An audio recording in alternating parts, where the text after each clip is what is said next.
What's up, everyone? Welcome to today's video. Welcome to the Video Game Fight School channel. Thank you very much for tuning in. So I wanted to throw something out there that sounds crazy because apparently one of my audience members actually threw it out there, and it's something that I thought, maybe this is something that Sony could consider because it's not out of the question for them.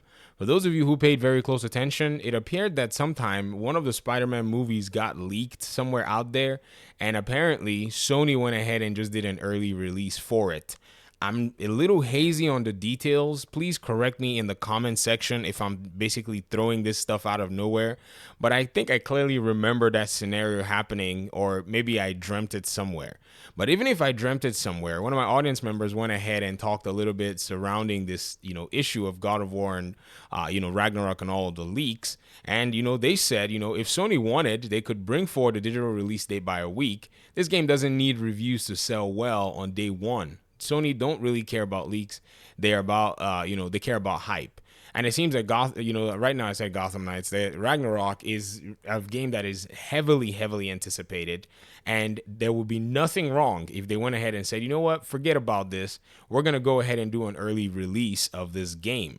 Now, the only challenge about things like these is a lot of the merchandise that goes with these video game releases having had already contracted dates and so on and so forth. If they did an early release, it would take a lot of time to go ahead and tweak the logistics of the game in regard to, other retailers like that people are probably looking forward to buying the game from, like GameStop and so on and so forth.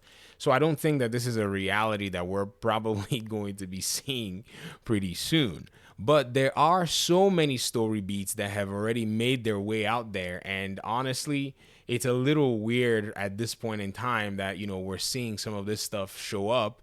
And, in the community, nonetheless, there is nothing even wrong with it, but some people have already expressed how bad it was for them to have seen spoilers because there are people just, I don't know if they're purposefully or respectfully spoiling the game. And, for the most part, if you've played the first game and made your way all the way to the end, then you know that not much will be hidden from you. But this is just a crazy idea. One of my audience members mentioned it to me, and I thought, you know what? Why not throw it out there and start a conversation surrounding it? So in the comment section, I would love to hear your thoughts about a possible early release. Do you think this is something that Sony should at least consider right now? Do you think it's viable? Do you think it's going to help the developers? Or could it be that there are internal processes that are still going on in terms of final Q&A that's in the studio right now that they probably don't want to sacrifice and, give you the game early, and they're still trying to make sure that things are, 100%, or according to their ability anyways, completely cleaned up? Talk to me in the comment section. I really appreciate you guys' time and audience. Hopefully we're talking a little bit more about, Ragnarok as it starts to get closer to release. I'm really eager to hear how you guys are perceiving the game and so on and so forth. All right, I'll get out of your hair, and hopefully we'll talk pretty soon in another one. Peace out.